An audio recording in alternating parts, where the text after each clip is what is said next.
হে আমার আদিনা মুরা পাক দরবার শরীফের ভাই বাবাজিরা, বন্ধুরা গো, ও পর্দার মা বোনেরা, আজকে আমরা যারা যারা এই জান্নাতের বাগানে বসে গেলাম, এই জান্নাতের বাগান শুধু আজকের জান্নাতের বাগান নয়, হযরতে শাহ কামাল ইয়ামিনী রাহমাতুল্লাহি আলাইহির মাজারটা, এটা এখন থেকে কিয়ামত পর্যন্ত, শুরু থেকে এখন পর্যন্ত এটা সম্পূর্ণ একটা জান্নাতের বাগান। এই বিশ্বাস আমাদের অন্তরে আছে না নাই? বন্ধুরে আমার, ও নবীর উম্মতের দলেরা, যেহেতু বিশ্বাস অন্তরে আছে, আল্লাহর ওলিরা নিজস্ব কোনো ক্ষমতায় ওলি হয় না, আমার আল্লাহ যাদেরকে কবুল করে তারাই একমাত্র বেলায়েত প্রাপ্ত ওলি হয়। কথা বলেন না ঠিক না বেঠিক? দুনিয়ার জমিনে হযরত নাসিরউদ্দিন সিফাত আলা রাহমাতুল্লাহি আলাইহি সহ এমন ভাবে ৩৬০ জন আউলিয়া বাংলাদেশের জমিনে আগমন করেছেন, কিন্তু গুরু গোবিন্দ বাদশার অত্যাচারে ৩৬০ আউলিয়ার মাঝখান থেকে হযরতে শাহজালাল ইয়ামিনী সহ, হযরতে শাহ কামাল ইয়ামিনী সহ এমন ভাবে ৩৬০ আউলিয়া জনকে বিভিন্ন জায়গায় ইসলামের দাওয়াতটা পরিপূর্ণ করার জন্য প্রচার করে দেয়া হলো। গভীর মনোযোগের সাথে আলোচনা শ্রবণ করার আগে আপনারা জবান খুলে বলবেন, আল্লাহর ওলিদেরকে বেলায়েতের পাওয়ার যিনি দিয়েছেন তিনার নাম কি? একটা জবানও বন্ধ রাখবেন না। ওই আল্লাহর প্রতি যাদের যাদের বিশ্বাস আছে, ডান হাত তুলে একটা বার জোরে ডাকবেন আল্লাহ, মুহাব্বতের আওয়াজে ডাকবেন আল্লাহ, আরো জবান খুলে ডাকবেন আল্লাহ, আরো মায়ার সুরে দুই হাত তুলে পড়েন ইয়া রাসূলুল্লাহ, এবার জবান খুলে পড়েন ইয়া ওলি আল্লাহ।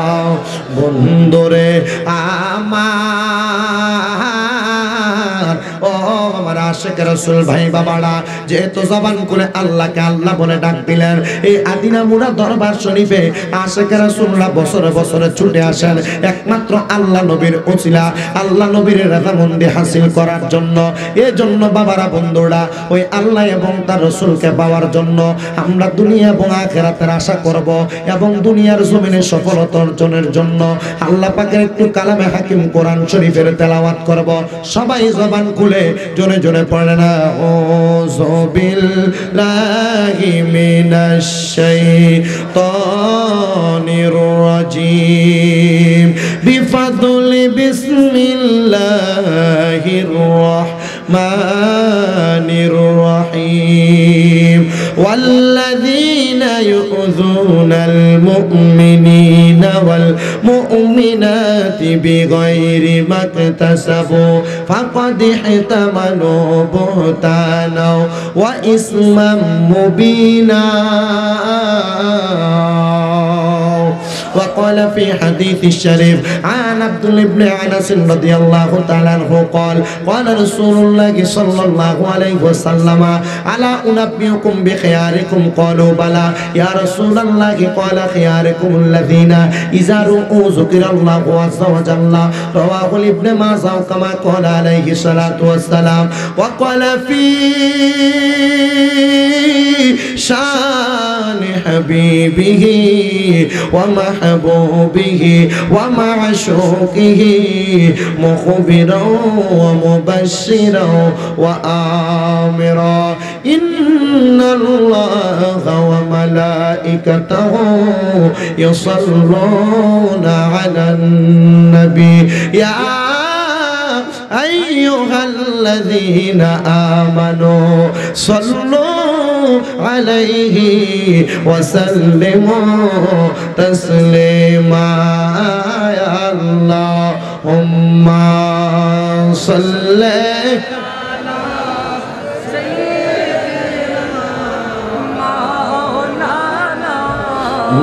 محمد وعلى آل سيدنا পীরের বাড়ি ভক্তের কাবা যে কইরা সে জিয়ারত বলেন পীরের বাড়ি ভক্তের কাবা যে কইরাছে জিয়ারত হইছেন তারা আল্লাহর বন্ধু পাইছেন নবীর নিয়ামত আল্লাহুম্মা সাল্লি মাওলানা মুহাম্মদ ওয়া আলা আলি সাইয়্যিদিনা স্বয়ং আল্লাহর নূর দিয়া হাবিবুল্লাহ বানাইয়া নামের সাথে নাম মিশাইলেন দেখেন আছে কালেমা তে আল্লাহুম্মা সাল্লি মাওলানা মুহাম্মদ ওয়া আলা আলি সাইয়্যিদিনা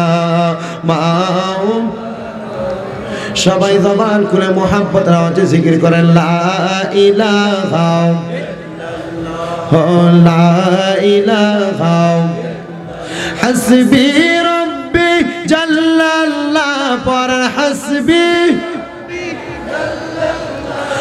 ما في قلبي غير الله نور محمد صلى الله لا إله إلا الله قل لا إله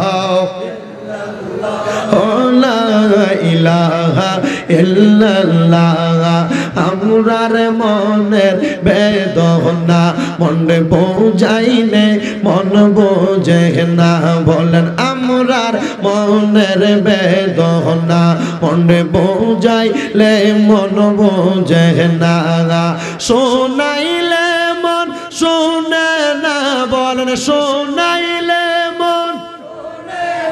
মনটা যাইতে চাই সোনার মদিনা লা ইলাহা লা ইলাহা হায়রে নামাজ রোজা ছাইর না সবার মা বাবার খেদমত ছাইর না বলেন নামাজ রোজা ছাইর না সবার মা বাবার খেদমত ছাইর না আমার নবীর দরুদ বইল না বলেন নবীর দরুদ বইল আমার নবীও তোমায় ভুলবে না লা ইলাহা লা ইলাহা হায়রে অনেক দূরে মদিনা আমরা কেমনে যাব জানি না আশিক রাসূল ভাই বাবারা আমরা সবাই মদিনা যাইতে চাই কি চাই না কারা কারা যাইতে চাই একটু জবান খুলে তাকবীর হবে নারে তাকবীর নারে রিসালাত আসলে সত্য করে বলেন মদিনা যাইতে চাননি এ আওয়াজ দিয়া মদিনা যাইবেন কেমনে শুনেন রে বন্ধুরা হাতটা নামাইবেন আর একটু মনোযোগের সাথে আলোচনাটা শ্রবণ করবেন আমার মদিনার কামলিওয়ালা দয়াল নবীর প্রাণপ্রিয় কালো সাহাবী হযরতে বেলাল রাদিয়াল্লাহু তাআলা ছোট্ট একটা কথা বলবো আমার নবীজি যেদিন মদিনা থেকে মক্কা নগরীতে আগমন করলেন লক্ষ্য করে দেখলেন বাইতুল্লাহ শরীফের উপর থেকে নিচ পর্যন্ত সামান্য শ্যাওলার মতো একটু ময়লা দেখা যায় নবী আমার ডাক দিয়ে বলে বেলাল আমি নবীর মনটা চাই এ বাইতুল্লাহ শরীফটাকে একটু সামান্য পরিষ্কার করার জন্য আমার নবীকে বেলাল বলে ইয়া রাসূলুল্লাহ নবী গো আপনি হাতিমে কাবার সঙ্গে বসে থাকেন আমি বেলাল কাবা শরীফটাকে পরিষ্কার করব হযরতে বেলাল রাদিয়াল্লাহু তাআলা আনহু হাতিমে কাবার কাছে দিয়া যাইয়া কাবা শরীফটাকে একটু একটু করে পরিষ্কার করতে লাগলেন এমন টাইমে আমার দয়াল নবী রাহমাতাল লিল আলামিন নবী বলে বেলাল এখান থেকে পবিত্র কাবা সুন্দরভাবে পরিষ্কার করা সম্ভব না বেলাল রে তুমি কাবা শরীফের ছাদে উঠে যাও কাবার ছাদে উঠে তুমি মসজিদে হারামটাকে পরিষ্কার করো হযরতে বেলাল রাদিয়াল্লাহু তাআলা আনহু ডাক দিয়া বলে ইয়া রাসূলুল্লাহ নবী গো আমি কেমনে কাবার ছাদে উঠব কাবার ছাদে ওঠার মতো এমন কোনো ক্ষমতা আমার নাই মদিনার রহমতের নবী ডাক দিয়া বলে বেলাল গো আমি নবী তোমাকে উপরের দিকে তোলা দেই তুমি বেলাল কাবার ছাদে উঠে যাও নবী আমার হযরতে বেলালকে নবীর বুক মুবারকের সঙ্গে লাগাইয়া উপরের দিকে তুলতেছেন হযরত বেলাল কাবার ছাদটা উপর পর্যন্ত দেখতে পায় না আমার নবী ডাক দিয়া বলে বেলাল ও হযরত বেলাল তুমি আমার কাঁধ মোবারকের মধ্যে উঠে যাও। বেলাল বলে ইয়া রাসূলুল্লাহ, ও মায়ার নবী গো, আমি যদি আপনার পিঠ মোবারকে উঠে যাই, আপনার কাঁধ মোবারকে উঠে যাই, আপনার কাঁধ মোবারকে আমি বেলালের পা যদি লাইগা যায়, ইয়া রাসূলুল্লাহ বিয়াদবি হয়ে যাবে। আপনি নবীর সঙ্গে বিয়াদবি কইরা আমি বেলাল উপরে উঠতে পারবো না, আমি বেলালের জীবনের সকল ইবাদত বন্ধ হয়ে যাবে, বাদ হয়ে যাবে। নবী আমার ডাক দিয়া কয়, বেলাল রে,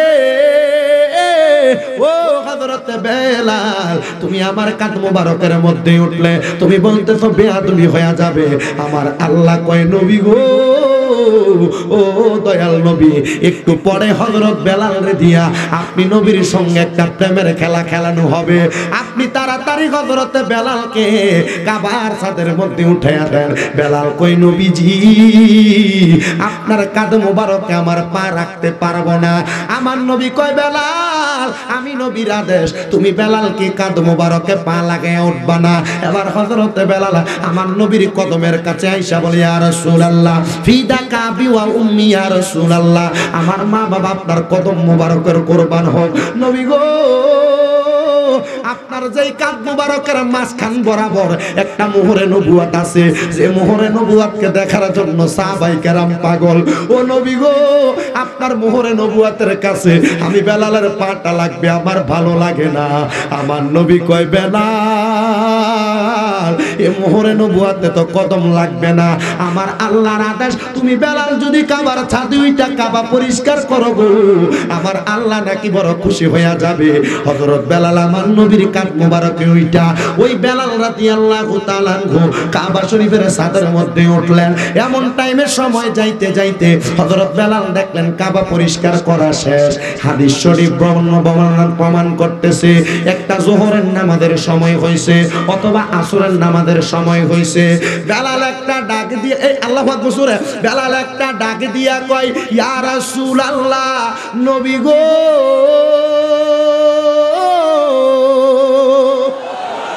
ও মায়ার নবী গো, আপনি নবী তো বললেন কাবা পরিষ্কারের জন্য, যোহরের নামাজের সময় হয়ে গেছে গো, আমি কেমনে এখন নামবো, আজানটা তো দেওয়ার প্রয়োজন। আমার নবী কয়, বেলাল নামার দরকার নাই, কাবার ছাদে দাঁড়াইয়া আজান দেওয়া শুরু করো। হযরত বেলাল কয়, নবী কাবার পূর্ব দিকে থাকলে পশ্চিমে ফিরা, পশ্চিমে থাকলে পূবে ফিরা, উত্তরে থাকলে দক্ষিণে ফিরা, দক্ষিণে থাকলে উত্তরে ফিরা। আমি বেলাল আজান দিতাম, এখন তো কাবা আমার উত্তরে দক্ষিণে পূবে পশ্চিমে নাই, এখন আমি বেলাল কোন দিকে ফিরা আজান দিব? কাবা তো আমার পায়ের নিচে। আরো জোরে বলবেন না সুবহানাল্লাহ। হযরত বেলালকে আমার নবী একটা ডাক দিয়া বলে, বেলাল, ও বেলাল রে, ও হযরত বেলাল, তুমি কি জানো না তোমার নবী হইল কাবারও কাবা, আর শোকা কাবা মদিনা, ফরশোকা কাবা মদিনা, কাবে কা কাবা মদিনা, জান্নাতুল মাওয়া মদিনা। জোরে বলেন না সুবহানাল্লাহ। আমার বন্ধুরা ভাই বাবা জিরা গো, হযরত বেলাল কয়, ইয়া রাসূলুল্লাহ আপনি বুঝি কাবারও কাবা, আপনি নবীর দিকে ফিরে আমি আজান দিব। এবার হযরত বেলাল আজান দেয়, আল্লাহু আকবার, আল্লাহু আকবার। হযরত বেলাল যখন আল্লাহু আকবার আল্লাহু আকবার ধ্বনি দেওয়া শুরু করলেন, এবার হযরত বেলাল আশহাদু আল্লা ইলাহা ইল্লাল্লাহ বলা শুরু করবে। বেলাল তাকে দেখে গো, আমার নবী ডান দিক থেকে বাম দিকে চলে যাচ্ছে। বেলাল কয়, নবী বলছে নবীর দিকে ফিরে আজান দিতাম, এখন তো আমার কাবা আমার সামনে নাই, কাবাতে এখন ডান দিকে হাঁটা শুরু করলো। বেলাল কয়, কাবা যেহেতু ঘুরে আমিও ঘুরতে পারবো গো। হযরত বেলাল আশহাদু আল্লা ইলাহা ইল্লাল্লাহ এ তাকবীরটা দিয়া হযরত বেলাল এবার ডান দিকে ঘুরতেছে। এবার দেখে আমার নবী আবার ডান দিকের মধ্যে একটু ঘুরতেছে। বেলাল কয় আশহাদু আন্না মুহাম্মাদুর রাসূলুল্লাহ, এইটা বইলা হযরত বেলাল আবার ডান দিকে ঘুরে গেছে। এবার পরে হাইয়া আলাস সালাহ, আমার নবী সামনের দিকে যায়, এবার বেলালও সামনের দিকে ঘুরে গেল। এবার বলে হাইয়া আলাল ফালাহ, আমার নবী সামনের দিকে যায়, বেলালও সামনের দিকে যায়। এবার বলে আল্লাহু আকবার, আল্লাহু আকবার, হযরত বেলালও সামনের দিকে যায়, নবীও সামনে যায়। আশহাদু লা ইলাহা ইল্লাল্লাহ, আমার নবী সামনে যায়, বেলালও সামনের দিকে যায়। বেলাল যখন আযানটা শেষ করছে রে বাবারা, আমার দয়াল নবী তাকে দেখে ওই বেলালের আযানের ধ্বনিটা শেষ হওয়ার পরে গো কাবা শরীফের মাঝে হাজার হাজার লক্ষ লক্ষ মুসল্লিরা নামাজ পড়ার জন্য হাজির হইয়া গেছে। আমার নবীজির প্রখ্যাত সাহাবী হযরতে সালমান ফারসি রাদিয়াল্লাহু তাআলা আনহু, জিনার বয়স ছিল 200 বছরের চাইতে বেশি। সুবহানাল্লাহ বলবেন না? এ বাঁশিওয়ালা ভাই, এ বাঁশিওয়ালা, আপনার একটা ফু দিয়েন না, আল্লাহর দোহাই করে কষ্ট করে ফুটা না দিয়ে নিজে নিজে করে আস্তে ক্লিয়ার করেন, অসুবিধা নাই। আল্লাহু আকবারটা কি জোরে বলবেন না? আর মুহাব্বতের আওয়াজে কি আল্লাহু আকবার বলবেন না? ও বন্ধুরে, নবীর বয়োজ্যেষ্ঠ সাহাবী যার নাম হযরতে সালমান ফারসি, বয়স কত বছরের উপরে? 200 বছরের উপরে হযরতে সালমান ফারসি আমার নবীরে ডাক দিয়া কই, নবী গো, মদিনা থেকে কতদিন পরে আপনি মক্কাতে আগমন করছেন। মক্কাতে আগমন করার পরে আমি লক্ষ্য করে দেখলাম হযরত বেলাল যখন আযান দেয় আমি মক্কাতে নামাজ পড়বার জন্য চলে আসলাম। নবী আমার ডাক দিয়া কয়, সালমান তুমি যেই জায়গার মধ্যে চলে আসলা, সালমান ফারসি তুমি বাড়িতে এই জায়গায় না, মক্কা এবং মদিনার মধ্যবর্তী বর্ডার, ঠিক ওই জায়গার মধ্যে সালমান ফারসির বাড়ি। ও সালমান, তুমি কেমনে বুঝলা আমি নবীজি মক্কাতে? সালমান ফারসি কয়, নবীজি, ও দয়াল নবীজি, আপনি যে বলেন আমি কেমনে মক্কাতে আপনি নবী আছেন খবর পাইলাম। আপনার সাহাবী বেলাল কি জোহরের আযান দেয় নাই? নবী কয়, কলা নাম, অবশ্যই দিছে। ও নবী গো, আযান যদি দিয়া থাকে আমি তো আযানের আওয়াজ আমার বাড়িতে শুনতে পাইলাম। কিরে সালমান, এত দূরে তো আযানের আওয়াজ যাওয়ার কথা না, তুমি কেমনে আযানের আওয়াজটা শুনতে পাইলা? এবার হযরতে সালমান ফারসি কয়, ইয়া রাসূলুল্লাহ, নবী গো, বেলালের আযানের আওয়াজ আমার কানে গেছে, কারণ নবীর যুগে মাইক ছিল না, নবীর যুগে আযান দিব এত দূরে যাবে এমন কোনো ক্ষমতা নাই। এবার আমার আল্লাহ পাক রাব্বুল আলামিন হযরতে জিবরাইল রে দাহিয়াতুল কালবির শুরুতে আমার নবীজির দরবারে হাজির হইয়া যায়। জিবরাইল আইসা কয়, নবীজি, ও দয়াল নবীজি, হযরতে সালমানকে আপনি আরেকবারও জিজ্ঞাসা করবেন না বেলালের আযানের আওয়াজ সালমান কেমনে শুনছে? বেলালের আযানের আওয়াজটা শুধু মক্কা মদিনার বর্ডারে যায় না, বেলালের আযানের আওয়াজটা আমার আল্লাহর লাম কানে গিয়েছে।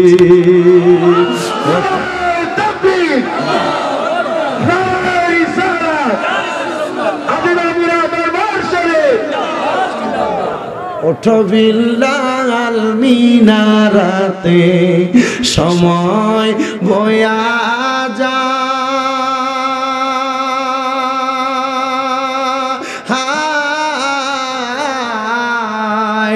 আযান দাও গো মধুর সুরে শোনবার মনে চায়। বলেন, ওঠো বিল্লাল সময় বয়া যায়, আযান দাও মধুর সুরে শুনবার মনে চায়। বিল্লাল যখন আযান দিল মদিনাতে শোনা গেল, বিল্লাল বেহুশ হয়ে মাটিতে পড়ে যায়।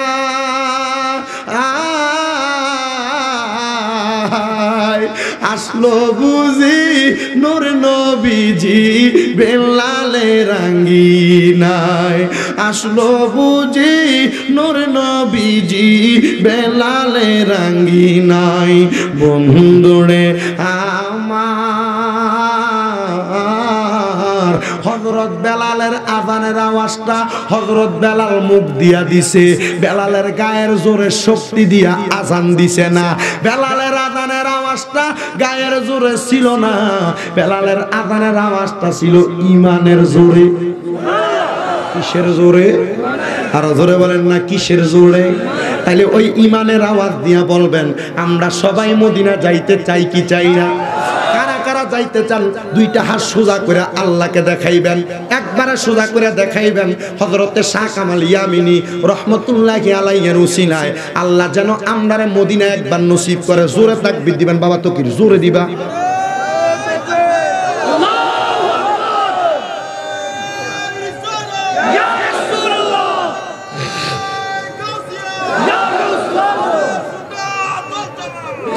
জোরে পড়েন মারহাবা। তাহলে আমরা সবাই মদিনা যাইতে চাই কি চাই না?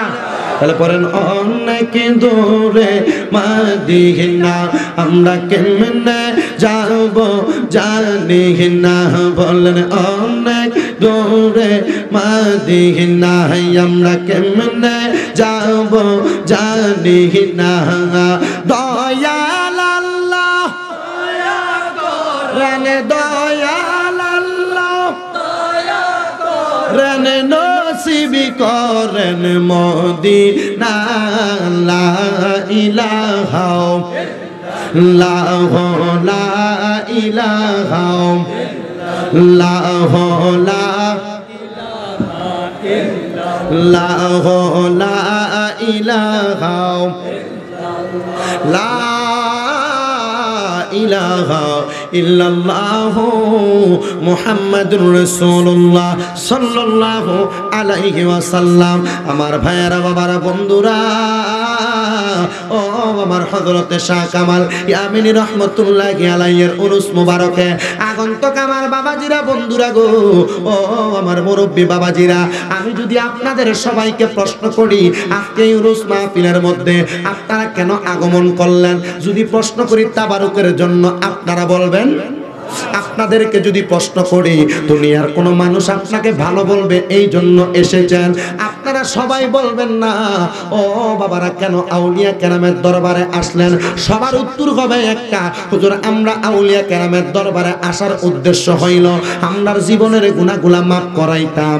আপনারা আমরা জীবনে যত গুনাহ করলাম আমরার গুনার খবর যদি আমরার সমাজের মানুষ জানতো গো, আমাদেরকে সমাজের মধ্যে জায়গা দিত না। আরো মনোযোগ দিয়া শুনবেন, আপনি একটা সন্তানের বাবা, আপনার সন্তান যদি আপনার গুনাহগুলা দেখতো আপনি সন্তানকে সমাজের মধ্যে বাবা বইলা পরিচয় দিত না। আপনি মা, পরিবারের মধ্যে একজন মা দাবি করেন, আপনি মায়ের গুনাহ যদি আপনার সন্তান দেখতো গো আপনি মারে মা কইয়া ডাকতো না। সবার কথা বাদ দিয়া যে কোনো একটা সমাজের মানুষের গুনাহ যদি সমাজের মানুষ দেখতো তারা কিন্তু সমাজে জায়গা দিত না। একবারে ক্লিয়ার কাট একটা কথা দিয়া বুঝবেন, কোন মানুষ যদি এলাকার মধ্যে চুরি করে, ওই মানুষটা চুরি করার পরে এলাকার রাস্তা দিয়া যখন হাইটা যায়, এবার ওই মানুষটাকে মানুষ যখন দেখলে বলে দেখলে দেখ চোর চলে যায়, বলে না? কিন্তু